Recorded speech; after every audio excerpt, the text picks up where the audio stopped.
igual a esta, que tu me deste o coração.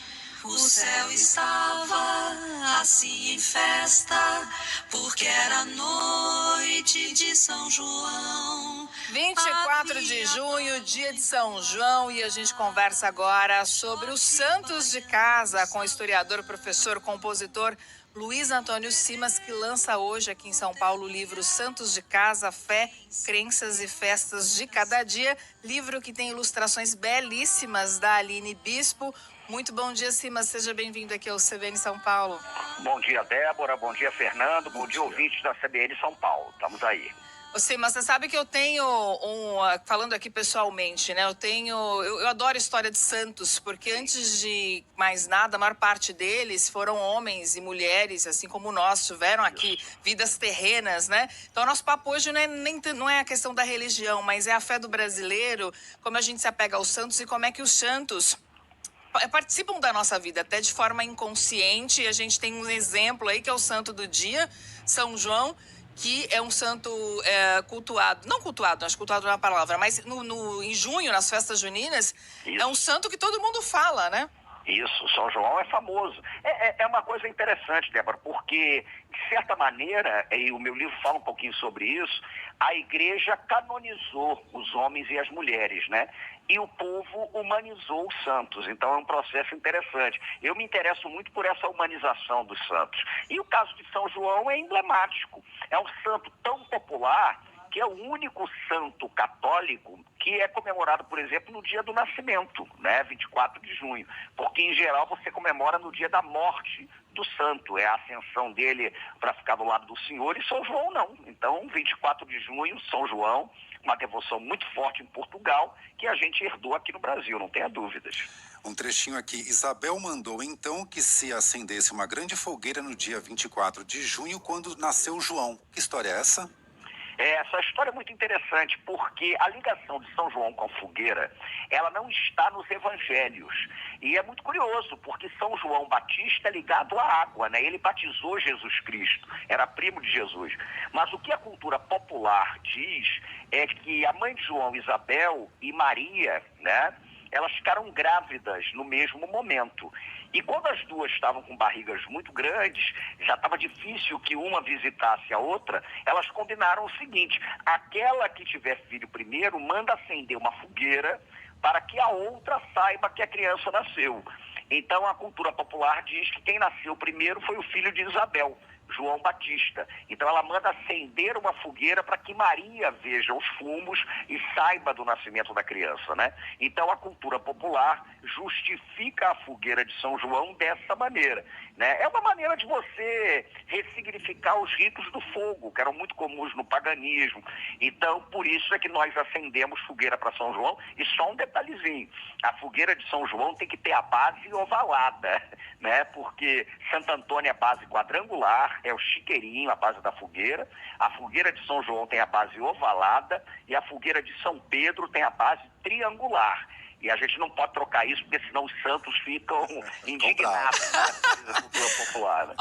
O João tinha perguntado aqui se São João era São João Apóstolo ou São João Batista. Você já respondeu aqui que é São João Batista, né? São João Evangelista é 27 de dezembro. É tão perto do Natal que as pessoas esquecem dele. É mesmo? Em certo sentido. Mas é São João Batista. É o São João, primo de Jesus. Bom, você fala de vários santos aqui, fala também do sincretismo religioso. Então a gente separou aqui alguns santos que têm relação com São Paulo. Isso. Um deles é São Longuinho, né, Pascoal Júnior? Se perder, é só pedir que vai encontrar. Mas depois vai ter que dar 3 pulinhos. São Longuinho, São Longuinho. Você vê que o Pascoal Júnior está sonorizando aqui a nossa conversa. A única imagem de São Longuinho está onde? Em altar está em Guararema, São Paulo, né? Você tem uma imagem de São Longuinho em Bom Jesus, no Matozinho, Minas, mas não é em altar. A única imagem de São Longuinho em altar, em igreja brasileira, fica em Guararema, em São Paulo, né? E é interessante, porque São Longuinho, pouca gente, tem gente até que acha, me perguntava muito se São Longuinho tinha existido ou era folclore, né? Mas não, São Longuinho, na verdade, segundo a tradição, ele foi um soldado romano que com uma lança espetou o coração de Jesus Cristo na cena da crucificação.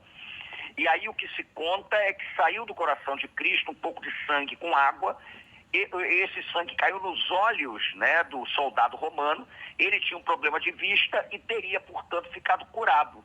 E aí ele teria se convertido na cruz. Longuinho, inclusive, ele vem do latim longinus, que quer dizer lança, né? Então São Longuinho é o santo da lança, é o lanceiro, o homem que espetou o coração de Cristo e se converteu nessa cena. Vamos agora então para São Gonçalo. Glorioso São Gonçalo, glorioso São Gonçalo, aceitai a Romaria, aceitai a Romaria. É o padroeiro dos violeiros, né? Isso, é o violeiro de Cristo, porque dizem que São Gonçalo de Amarante, ele convertia as pessoas tocando viola, né? Ele visitava, por exemplo, bordéis de Amarante para converter as pessoas à fé em Jesus Cristo, e ele achava que a festa era o melhor caminho para a conversão, né? Então as pregações de São Gonçalo eram dançadas e cantadas, e ele vira, portanto, o violeiro de Cristo. Na cultura popular se diz, inclusive, que os grandes violeiros fazem pacto com o diabo para tocar viola com destreza. E se você quiser quebrar o pacto com o demo, basta você fazer um pacto com São Gonçalo de Amarante, que aí a coisa fica resolvida, né? Por que festejamos? Por que tem festa ligada a esses santos? Olha, eu acho que a gente festeja para dar um certo sentido coletivo à vida, né? Isso é absolutamente fundamental. A festa é um campo de construção, de pertencimento à comunidade.